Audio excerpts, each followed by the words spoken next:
మొట్టమొదటిసారిగా నాలుగోసారి ముఖ్యమంత్రిగా ప్రమాణ స్వీకారం చేసిన తర్వాత హైదరాబాద్కు వచ్చాను. ఎన్టీఆర్ ట్రస్ట్ బిల్డింగ్కి వచ్చాను. నా ఆత్మీయులందరినీ ఒకసారి కలిసి అభినందనలు తెలియజేయాలి, కృతజ్ఞతలు తెలియజేయాలి అనే ఉద్దేశం దగ్గరకు వచ్చినప్పుడు మీరు చూపించే అభిమానం చూస్తా ఉంటే నాకెంతో ఆనందం, నాకొక ఉత్సాహాన్ని కూడా మిమ్మల్ని చూస్తా ఉంటే ఇంకా ఎక్కువ చేయాలనే ఉత్సాహం వస్తా ఉంది. వేదిక పైన వేదిక ముందర ఉన్నటువంటి నాకు ప్రాణ సమానమైన తెలుగుదేశం పార్టీ కుటుంబ సభ్యులందరికీ పేరు పేరున మనస్ఫూర్తిగా నమస్కారాలు, అభినందనలు. ఈరోజు ఇక్కడ మొన్న ఎలక్షన్లో కూడా మనం పోటీ చేయలేదు, కానీ కార్యకర్తలు చూస్తే ఎక్కడి నుంచి వచ్చారో నాకు తెలియదు, కానీ ఇంత పెద్ద ఎత్తున రాగలిగారంటే అది తెలుగుదేశం పార్టీ బలం. నేను వచ్చింది మీ అందరికీ కూడా, మీరందరూ ప్రత్యక్షంగా పరోక్షంగా నా గెలుపు కోసం పనిచేశారు ఆంధ్రప్రదేశ్లో. అలాంటి మీ అందరికి కూడా ధన్యవాదాలు, కృతజ్ఞతలు.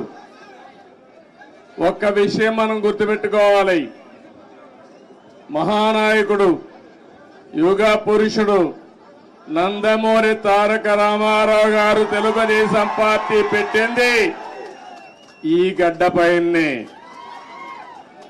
ఆ రోజు ఆయన ఆలోచించింది ఏదో రాజకీయాల కోసం రాలేదు, లేకుంటే రాజకీయాల్ని అధికారం కోసం వచ్చి ఉపయోగించుకోవని రాలేదు. తెలుగు జాతికి అన్యాయం జరిగింది, నా జాతిని కాపాడుకోవాలని ఏకైక లక్ష్యంతో ఎన్టీ రామారావు గారు వచ్చారు. పార్టీ పెట్టిన విధానం కూడా మీరు చూశారు. ఎమ్మెల్యే క్వార్టర్లో ఆ రోజు ఏ విధంగా అయితే 10 మందిని కలవడానికి వచ్చాడు, వస్తే పెద్ద ఎత్తున ప్రజలు వస్తే అప్పటికప్పుడే తెలుగుదేశం పార్టీని నామకరణం చేసి అనౌన్స్ చేశారు. ఈ రోజు కూడా నేను చూస్తున్నా మిమ్మల్ని చూస్తా ఉంటే మళ్ళీ తెలంగాణ గడ్డ పైన తెలుగుదేశం పార్టీకి పూర్వ వైభవం వస్తుంది. అది స్పష్టంగా కనపడుస్తా ఉంది మీ ఉత్సాహం చూస్తా ఉంటే. ఒక్క విషయం మనందరం కూడా గుర్తుపెట్టుకోవాలి, ఈరోజు 2 రాష్ట్రాలు విభజన జరిగినప్పుడు కూడా నేను ఒకటే ఆలోచించాను, నాకు ఇటు తెలంగాణ అటు ఆంధ్రప్రదేశ్ 2 కళ్ళు లాంటివి. అందుకే ఆ రోజు ఒకే మాట చెప్పాను, నేను ఏ పక్క కూడా సైడ్స్ తీసుకోకుండా 2 ప్రాంతాల ప్రయోజనాల లక్ష్యంగా పనిచేసిన ఏకైక పార్టీ తెలుగుదేశం పార్టీ. తెలుగు జాతి ఐకమత్యంగా ఉండాలని ఆ రోజు ఆలోచించా, ఈ రోజు ఆలోచిస్తున్నా. నా చివరి రక్తపు బొట్టున్నంత వరకు అదే ఆలోచిస్తాను.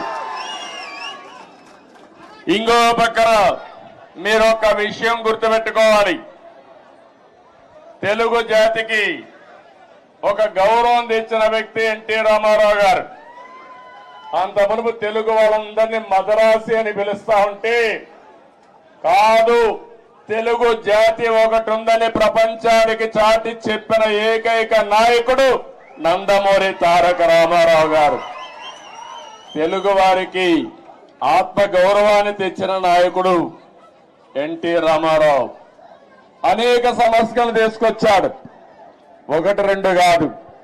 ఒకప్పుడు తెలంగాణలో అయితే కరణం మున్సబులు పటేల్ పట్వారీ విధానం భయంకరంగా ఉంటే రద్దు చేసిన తర్వాత ఈ ప్రాంత ప్రజానీకం మాకు స్వాతంత్రం వచ్చిందని పండగ చేసుకున్న సందర్భం అది. ఈరోజు తెలుగు రాష్ట్రాల్లో బ్రహ్మాండంగా వెనుకబడిన వర్గాల ముందుకు వచ్చారంటే అది ఎన్టీ రామారావు గారు చూపించిన చొరవ, ఆయన తీసుకున్న చర్యలేనని చెప్పి నేను మీకు తెలియజేస్తున్నా. అనేక పరిపాలనా సంస్కరణలు తీసుకొచ్చారు. మొట్టమొదటిసారిగా దేశంలోనే సంక్షేమానికి నాంది పలికిన ఏకైక నాయకుడు నందమూరి తారక రామారావు గారు అని చెప్పి కూడా నేను మీకు తెలియజేస్తున్నా. ఆ తర్వాత ఈరోజు మనం పార్టీలో చూస్తా ఉంటే ఎక్కడ చూసినా 20 ఏళ్ళయింది అధికారం పోయి 2004, ఈరోజు 2024 అధికారం పోయిందే గాని మీలో పట్టుదల తగ్గలేదని చెప్పి నేను మీకు తెలియజేస్తున్నా. రోజు రోజుకు అభిమానం పెరుగుతా ఉంది. కొంతమంది నాయకులు పోయారు కానీ కార్యకర్తలు మాత్రం పోలేదు.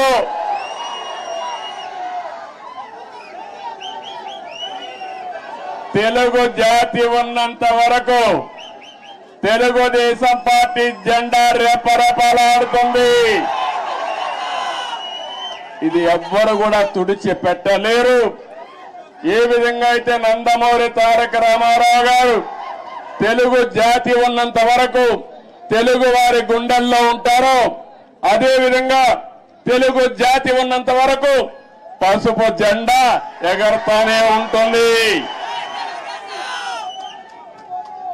అయితే ఈ సందర్భంగా మనం కొన్ని విషయాలు కూడా మాట్లాడుకోవాల్సిన అవసరం ఉంది. ఈరోజు మనం చూస్తే తెలుగు జాతి కూడా అనేక సంక్షోభాలు ఎదుర్కొంది. నేను కూడా తెలుగుదేశం పార్టీ నాయకులు కార్యకర్తలు కూడా అనేక సంక్షోభాలు ఎదుర్కొన్నాం. కానీ ప్రతి ఒక్క సంక్షోభాన్ని ఒక అవకాశంగా మలుచుకుని తిరుగులేని శక్తిగా తెలుగుదేశం పార్టీ ఎదుగుతూనే వచ్చింది. భవిష్యత్తులో కూడా ముందుకు పోతాదని చెప్పి నేను మీకు తెలియజేస్తున్నా. నన్ను జైల్లో పెట్టారు ఏ కారణం లేకుండా. కానీ ఆ రోజు హైదరాబాద్ లో మీరు చూపించిన చొరవ నా జీవితంలో ఎప్పుడూ మర్చిపోలేను. ఇప్పుడు సెంటర్ లో గాని అదే మాదిరిగా గచ్చిబౌలిలో మీటింగ్ పెడితే రెచ్చిపోయిన ఉత్సాహంతో నాయకులు లేకపోయినా మేమే నాయకులని చెప్పి లక్షల మంది వచ్చారంటే అది నా జీవితంలో ఎప్పుడూ జైల్లో ఉండి చూసి నేను చేసిన పనికి నేను చేసిన అభివృద్ధి గుర్తుపెట్టుకుని నాకు సంఘీభావాన్ని తెలియజేశారంటే ఆ రోజే నేను అనుకున్నా నా జన్మ చరితార్థకమని. ఇక్కడే కాదు ప్రపంచం మొత్తం అన్ని 70-80 దేశాలు, ఆ దేశాల పేర్లు కూడా నాకు తెలియవు కానీ తెలుగు వారు అక్కడికి వెళ్లి 53 రోజులు రోడ్డెక్కి నిరసనలు తెలియజేశారు. ఇది మరిచిపోలేని అనుభవం అని చెప్పి నేను మీకు తెలియజేస్తున్నా. ఈ సందర్భంగా మనందరం ఒకటే గుర్తుపెట్టుకోవాలి. ఈరోజు రాష్ట్రంలో తెలుగు జాతి ఎన్టీ రామారావు గారిని ఎప్పుడూ మరిచిపోలేరు. అదే సమయంలో ఈ దేశానికి ఒక దిశ చూపించిన వ్యక్తి పివి నరసింహారావు గారు అని చెప్పి కూడా నేను మీకు తెలియజేస్తున్నా. ఆర్థిక సంస్కరణలు 1991లో పివి నరసింహారావు గారు మొట్టమొదటిసారిగా అమలు చేశారు. అప్పటి నుంచి ఈ దేశంలో సంపద సృష్టించడం సులభమైంది. అలాంటి ఇద్దరు నాయకులు ఈ గడ్డ మీద పుట్టడం తెలుగు వారి అదృష్టం అని చెప్పి మరొకసారి తెలియజేస్తున్నా. ఎంతో మంది నాయకులు పోరాడారు, ఎన్నో త్యాగాలు చేశారు.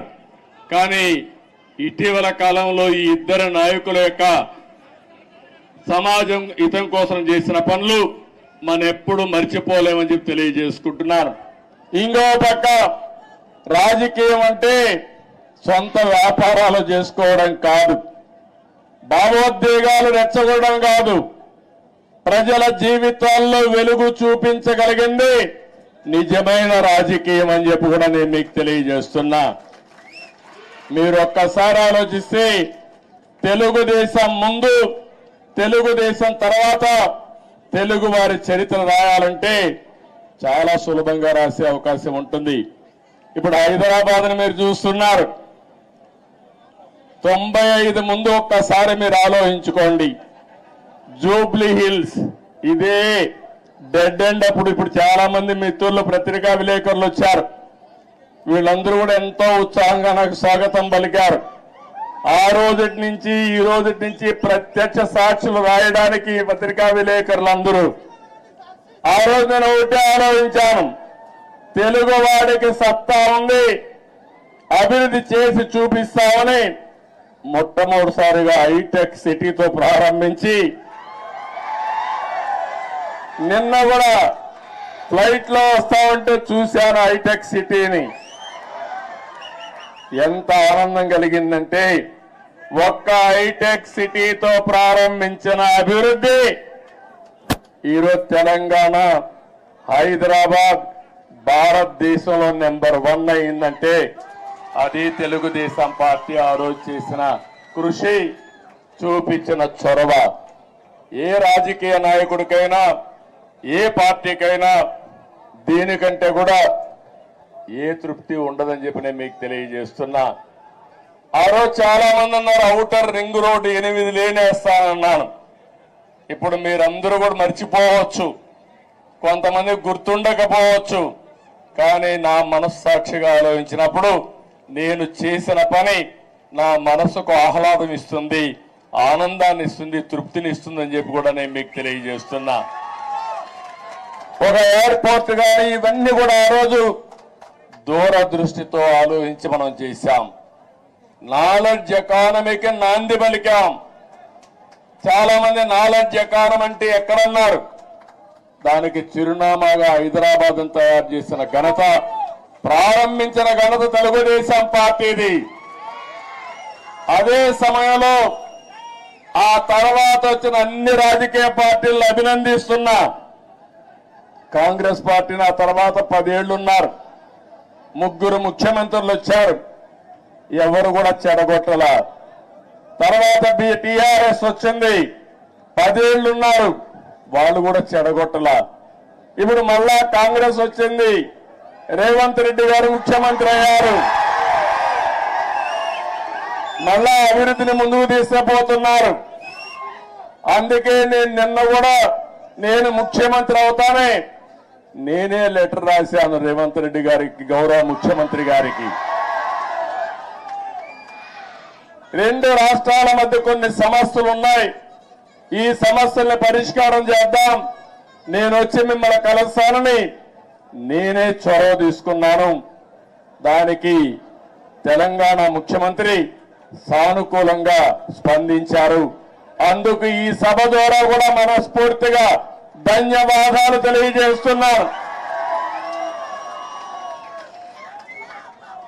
తెలుగు జాతి ఒకటి, అన్నదమ్ములు విడిపోతాం, విడిపోతే చిన్న చిన్న సమస్యలు వస్తాయి, భావోద్వేగాలు ఉంటాయి, కానీ అది శాశ్వతంగా ఉండకూడదు. ఎప్పుడైనా అన్నదమ్ములు విడిపోయినా బయట వాళ్ళు మన మీదకి వస్తే మన ఇద్దరం ఒకటేనని చెప్పి నిరూపిస్తామా కాదా అని మిమ్మల్ని అడుగుతున్నా. ఆ ఐకమత్యం ఇక్కడ ఉండాల్సిన అవసరం ఉంది. మన జాతి ఒకటి, తెలుగు జాతి, మనం మాట్లాడే భాష ఒకటి, తెలుగు భాష. భాషను కాపాడుకోవాలి, జాతి ప్రయోజనాలు పరిరక్షించుకోవాలి, 2 రాష్ట్రాలు కూడా బాగుపడాలి, ముందుకెళ్ళాలి. అదే తెలుగుదేశం పార్టీ ధ్యేయం కూడా అవునా కాదా మీరే ఆలోచించుకోవాల్సిన అవసరం ఉంది. ఇంకొక పక్కన మీరు ఒకసారి చూస్తే 2 రాష్ట్రాలు విడిపోయిన తర్వాత, అన్నాదమ్ములు విడిపోయిన తర్వాత ఎవరి కుంపటి వాళ్ళదే. కష్టపడితే సుఖపడతారు, ఎక్కువ సంపాదించుకుంటే ఆనందంగా ఉంటారు. అయితే అదే సమయంలో ఏదైనా కలిసి పనిచేస్తే ఒక న్యూ ఎనర్జీ కూడా వస్తుంది. ఇద్దరు ఐకమత్యంగా ఉంటే ఐకమత్యం చాలా బలాన్ని ఇస్తుంది. ఒకప్పుడు 42 మంది ఎంపీలు ఉండేవాళ్ళు ఆంధ్ర రాష్ట్రంలో, దగ్గర దగ్గర ఒక 18 మందో 16 మందో రాజ్యసభ మెంబర్లు ఉండేవారు. ఇప్పుడు 2 రాష్ట్రాలు విడిపోయిన తర్వాత తగ్గిపోయినాయి.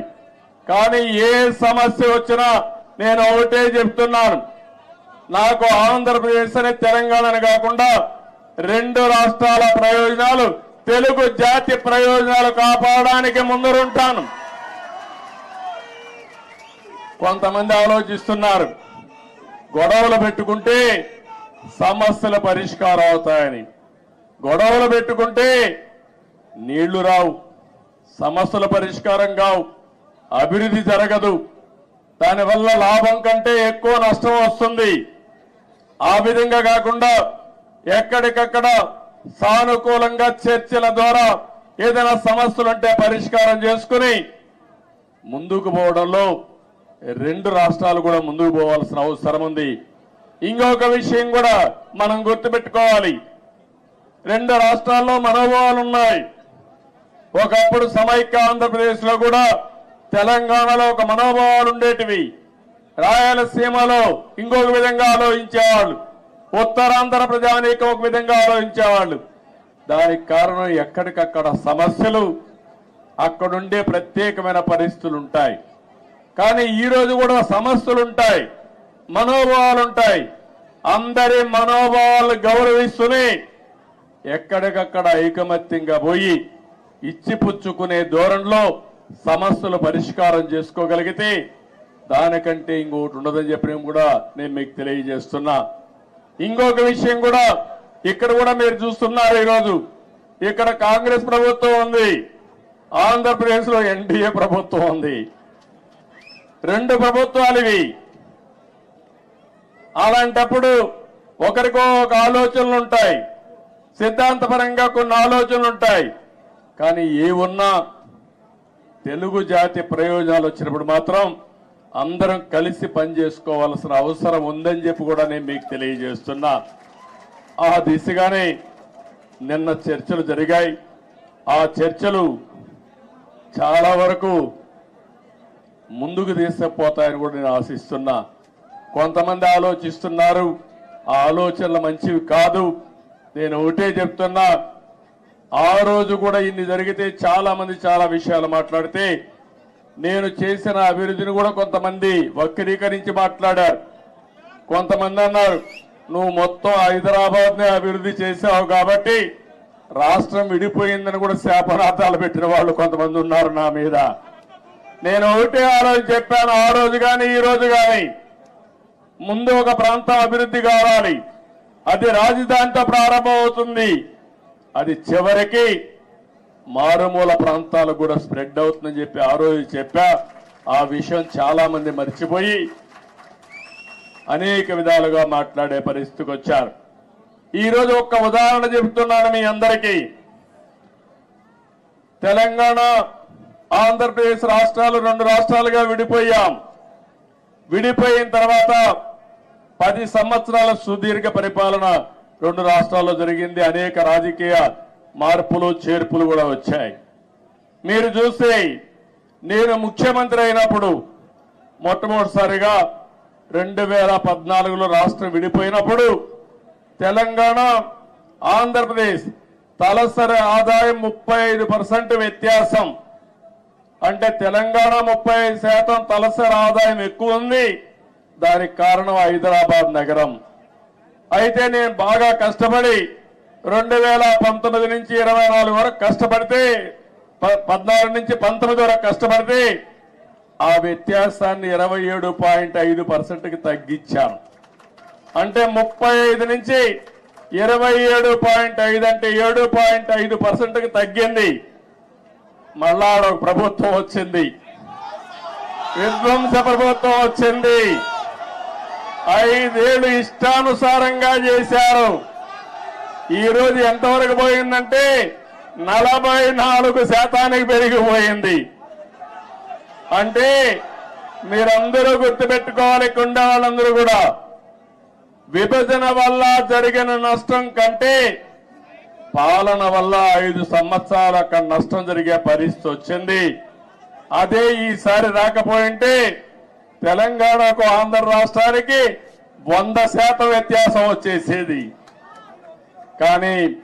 ఒకటే నేను కోరుకుంటున్నా, తెలంగాణ ఒక స్థాయికి వచ్చింది. దేశంలోనే మీరు ఒక్కసారి ఆలోచిస్తే హైయెస్ట్ పర్ క్యాపిటల్ ఇన్కమ్ ఉండే రాష్ట్రం తెలంగాణ రాష్ట్రం. పెద్ద రాష్ట్రాల్లో 3,08,732 రూపాయలు తలసరి ఆదాయం గుజరాత్ కంటే ఎక్కువైంది, మహారాష్ట్ర కంటే ఎక్కువైంది, కర్ణాటక కంటే ఎక్కువయ్యే పరిస్థితి వచ్చింది. ఇప్పుడు ఆంధ్రప్రదేశ్ చూస్తే 2,19,518. ఏదైతే ఈరోజు నేను ఒకటే ఆశిస్తున్నాను, తెలంగాణ ఒక మంచి బేస్ వచ్చింది. దీన్ని నెక్స్ట్ లెవెల్కు తీసుకుపోవడానికి ఇక్కడ పాలకులకు అవకాశం ఉంది. ఆంధ్రప్రదేశ్ ఇబ్బందుల్లో ఉంది. కానీ నేను ఒకటే చెప్పాను, ఇబ్బందులు అధిగమించి మళ్ళీ ఆంధ్రప్రదేశ్ ను కూడా గట్టెక్కించే బాధ్యత, అభివృద్ధి చేసే బాధ్యత నేను తీసుకుంటానని చెప్పి కూడా నేను మీకు తెలియజేస్తున్నా. నా ఆలోచన ఒకటే, ఒక్క విషయం మీరందరూ గుర్తుపెట్టుకోవాలి.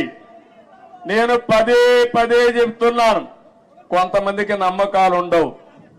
నేను ఎప్పుడో తయారు చేశాను విజన్ 2020 అని. కొంతమంది అన్నారు ఇది ఎక్కడ విజన్, ఇది 420 అని కూడా మాట్లాడారు. కొంతమంది కంప్యూటర్, నేను సెల్ ఫోన్స్ గురించి మాట్లాడితే సెల్ ఫోన్ తిండి పెడుతుందని కూడా మాట్లాడారు. ఇక్కడే నేను హైదరాబాద్ లో ఖైరతాబాద్ రోడ్లన్నీ వెడల్పు చేశాను. వెడల్పు చేస్తే చేయకూడదని అడ్డం పడ్డారు. ప్రజలు ఒప్పుకున్నా, నాయకులు ఒప్పుకోలేదు ఆ రోజుల్లో. కానీ అవన్నీ నేను పట్టించుకోలేదు, ముందుకెళ్ళాం. ఈరోజు మళ్ళా మీ అందరికీ ఒకటే చెప్తున్నాను, 2047కి భారతదేశం ప్రపంచంలోనే నెంబర్ 1 గా గాని ఉంటుంది. వికసిత్ భారత్. నరేంద్ర మోడీ గారు మాట్లాడుతున్నారు. నేను ఆలోచించేది, ఈ వికసిత్ భారత్ లో నెంబర్ 1 కమ్యూనిటీ ఏదంటే తెలంగాణ, ఆంధ్ర రాష్ట్రంలో ఉండే తెలుగు జాతి ఉండాలి. ప్రపంచంలో భారతీయులు నెంబర్ 1 గా ఉంటారు. అందులో 30-35% తెలుగు వాడు ఉండాలని నేను ఆలోచిస్తున్నా. ఒకప్పుడు చాలా మంది అన్నారు ఎట్ట సాధ్యం అన్నారు. హైటెక్ సిటీ కట్టినప్పుడు కంప్యూటర్ తిండి పెడుతుందని మాట్లాడిన వాళ్ళు ఇప్పుడు వాళ్ళకి తిండి కూడా వాళ్ళ పిల్లలు నేను పెట్టిన ఐటీ ద్వారా సంపాదించిన డబ్బుల ద్వారానే పెడుతున్నారు. అందుకని ఈరోజు నేను మిమ్మల్ని కోరేది, నిన్నే మీరు చూశారు, నేను ఎప్పుడు కూడా తెలుగు వారిని ఒక గ్లోబల్ సిటిజన్స్ గా తయారు చేయాలనుకున్నాను. ఆ రోజు ఇక్కడ హైదరాబాద్ లో పనిచేస్తా ఉంటే, పనిచేసే రోజుల్లో నేను చెప్పేవాడిని, మీరు జాబ్ వర్క్ చేస్తున్నారు, అమెరికాలో డేటా పంపిస్తే డేటా ఎంట్రీ చేయడానికి పరిమితం అవుతున్నారు. ఒక్కొక్కసారి అమెరికాలో వేరే దేశాల్లో ఇంగ్లీష్ మాట్లాడే విధానం మన వాళ్ళకి అర్థమయ్యేది కాదు. మన వాళ్ళు ఇంగ్లీష్ చెప్తే వాళ్ళకి అర్థమయ్యేది కాదు.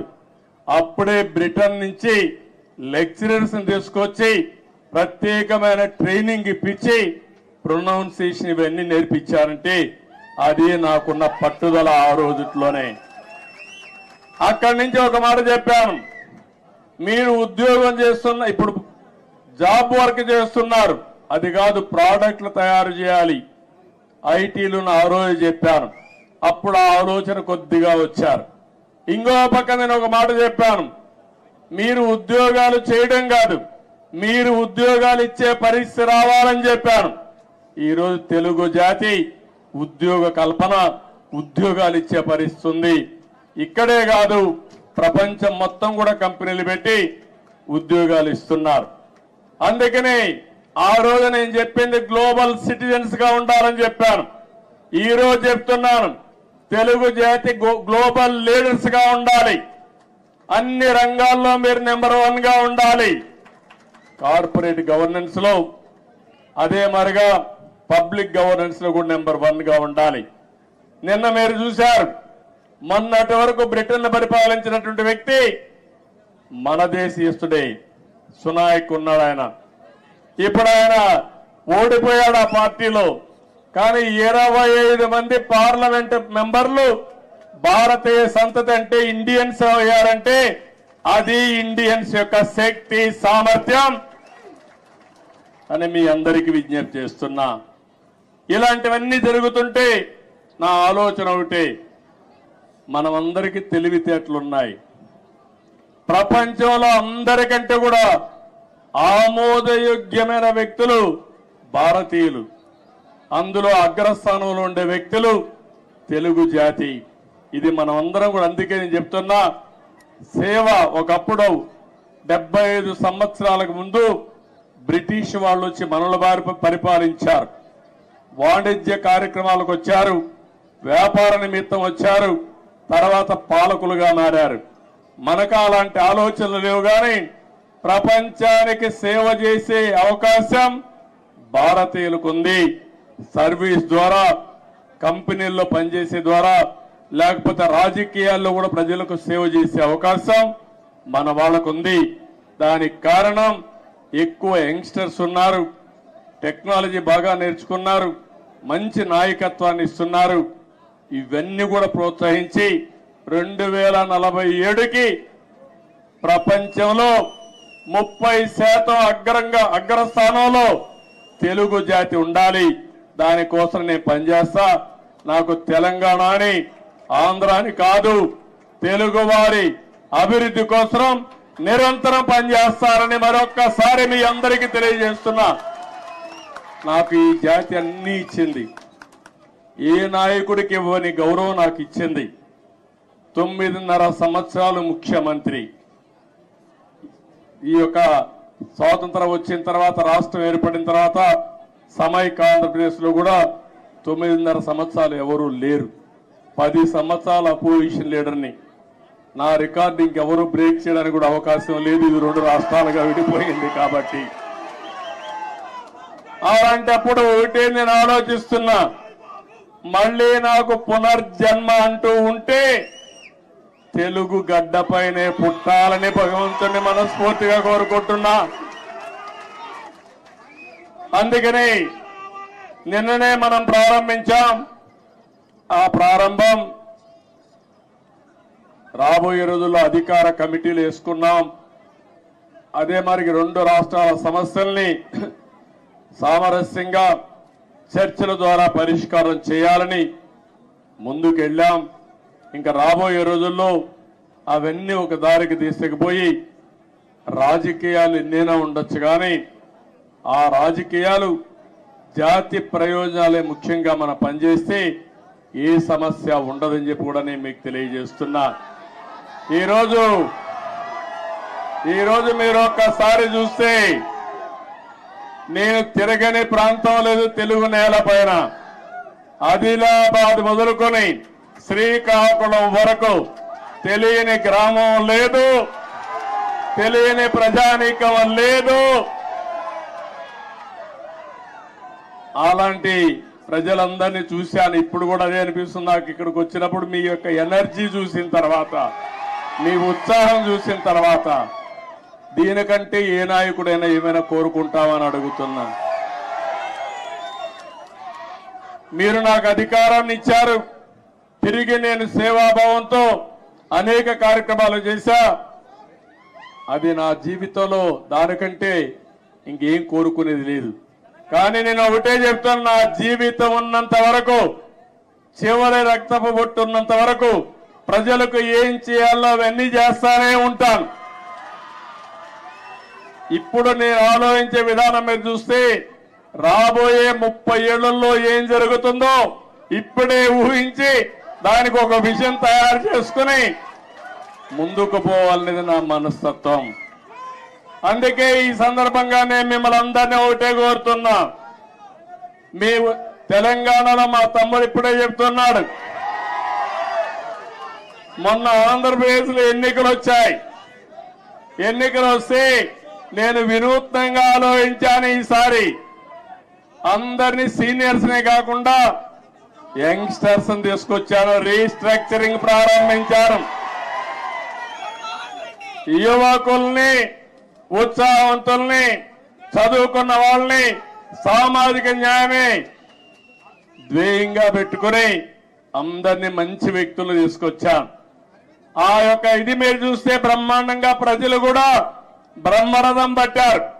తెలుగుదేశం చరిత్రలో ఇంత పెద్ద విజయాన్ని నేను ఎప్పుడూ చూడలేదు. 82, 84 ఆగస్టు క్రైసిస్ తర్వాత 85, తర్వాత 94, 99 ఎప్పుడూ చూడలేదు. ఒక సునామీ వచ్చింది. ఆ సునామీకి ఎక్కడికక్కడ అందరూ కూడా కొట్టుకుపోయే పరిస్థితికి వచ్చారు. అది చూసిన తర్వాత మా తమ్ముడు అంటున్నాడు, అంటే ప్రజాస్వామ్యంలో మీరు ఒక్క విషయం గుర్తుపెట్టుకోవాలి, రాజులు లేరు, నియంతలు లేరు. ఎవరైనా విర్ర వీగితే ఎక్కడికి పంపించాలో మీరే పంపిస్తారు. అందుకే నేను ఇప్పుడు కూడా చెప్తున్నా మా మంత్రులకి అందరికీ, అక్కడ విర్ర వేగొద్దండి, భూమి మీద నడవండి, ఆకాశం నడవద్దండి. ప్రజలకు మనం సేవ చేయాలి కానీ మనము ప్రజలకు సేవకులు కానీ పెత్తందారులు కాదు. ఆ విషయం గుర్తుపెట్టుకోమని అందరికీ ఎప్పటికప్పుడు హితబోధ చేస్తున్నా. అందుకే ఒక మాట అన్నాను నేను, CBN 95 2024 కాదు, CBN 95లో ఏ విధంగా పనిచేశాడో అదే విధంగా పనిచేస్తానని నిన్నే చెప్పాను. ఆ రోజుట్లో మీరు నాతో తిరిగిన వాళ్ళు ఇక్కడ ఈ గడ్డ మీద చూసుంటారు. 90 రోజులు తిరిగాను హైదరాబాద్ లో. ఆకస్మిక తనిఖీలు, తెల్లవారుజామున లేచి అందరి తలుపు తట్టి నిద్ర లేపి సమస్యలు తెలుసుకుంటూ పరిష్కారం చేసిన రోజులు అవన్నీ. అలాంటివి చాలా చేశాం. ఆ రోజు చేసిన కార్యక్రమాలే మీరు చూస్తే శ్రమదానం, అదే మరి జన్మభూమి, అదే మారిగా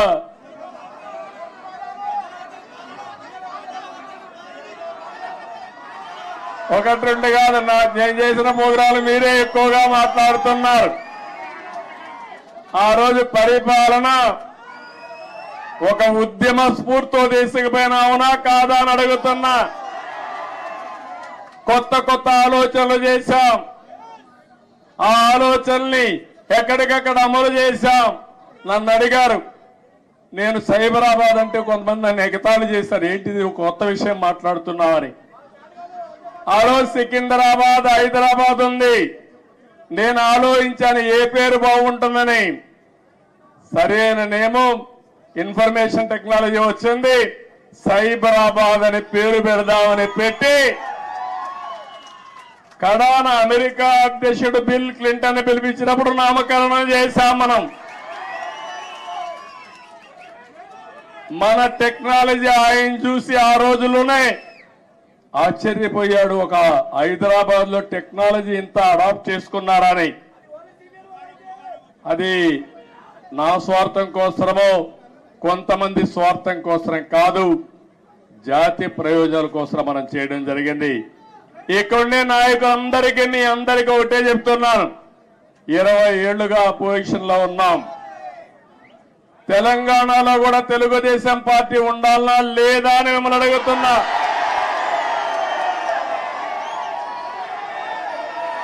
తెలుగు వారి ప్రయోజనాల కోసం తెలుగుదేశం పార్టీ ఉండాలనా లేదా అని మిమ్మల్ని అడుగుతున్నా.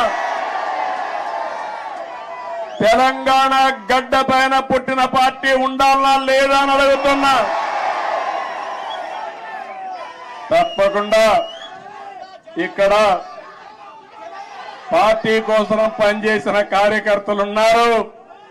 తొందరలోనే పార్టీని రీస్ట్రక్చరింగ్ చేస్తాం. మళ్ళా యువకుల్ని ప్రోత్సహిస్తాం, యువ రక్తాన్ని ఎక్కిస్తాం, చదువుకున్న వ్యక్తులందరినీ కూడా తీసుకొస్తాం.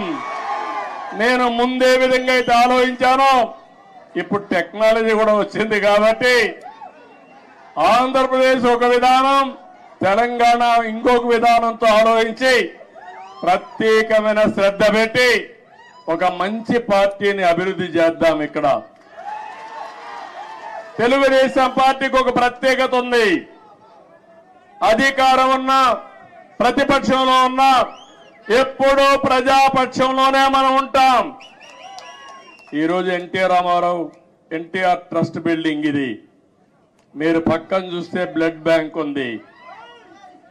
భువనేశ్వరి గారి నాయకత్వంలో స్కూల్స్ పెట్టాం. ఆ రోజు నేను పెట్టిన తర్వాత, నేను రాజకీయాల్లో యాక్టివ్ అయిన తర్వాత ఆ మేనేజ్మెంట్ ఆవిడ చూస్తా ఉంది.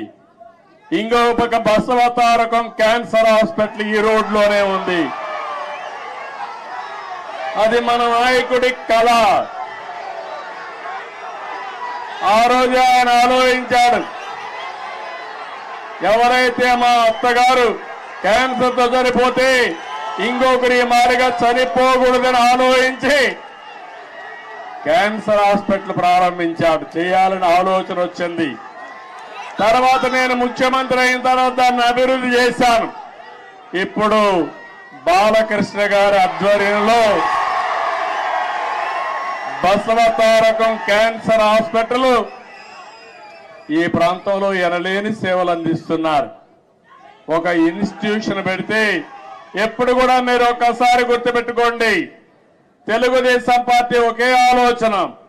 ఆ ఆలోచన ఏ విధంగానైనా సరే ప్రజలకు సేవ చేయాలన్న ఆలోచన తప్ప పెత్తనం చేయాలని కాదనే విషయం మరొక్కసారి మీ అందరికీ గుర్తు చేస్తున్నా.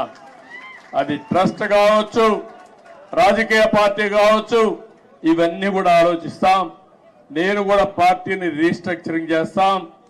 యువకుల్ని ప్రోత్సహిస్తా, ఉత్సాహవంతుల్ని గౌరవిస్తా. మళ్ళీ ఇప్పుడు నేను వేసే ఫౌండేషన్ ఒక 30-40 సంవత్సరాల వరకు పనిచేసే సమర్థమైన నాయకత్వాన్ని తయారు చేసుకుందాం. పార్టీని ముందుకు తీసుకుపోదాం. ఈ సందర్భంలో మీరు చూశారు, ఆంధ్రప్రదేశ్ రాష్ట్రంలో కూడా నేను ఎన్ని ఇబ్బందులున్నా పవన్ కళ్యాణ్ గారు కూడా ముందుకొచ్చి ప్రభుత్వం వ్యతిరేక ఓటు చీలకూడదు, అందరం కలిసి ఒకటిగా ఉందామని నాంది పలికి నేను జైల్లో ఉన్నప్పుడు బేషరత్తుగా వచ్చి తెలుగుదేశం పార్టీతో పొత్తు పెట్టుకుంటామని చెప్పి పొత్తు పెట్టుకున్న వ్యక్తి పవన్ కళ్యాణ్ గారు అని చెప్పి కూడా నేను మీకు తెలియజేస్తున్నా. ఆ తర్వాత బీజేపీ కూడా ముందుకొచ్చి ముగ్గురం కలవాలి, ఆ రాష్ట్రాన్ని పునర్నిర్మాణం చేయాలని చెప్పి ఆలోచించాం. ఇవన్నీ కలయికలు బాగా పనిచేశాయి. అన్నింటికంటే యువగళం బాగా క్లిక్ అయింది. నిజం గెలవాలి కూడా బాగా మహిళల్లోకి వెళ్ళింది.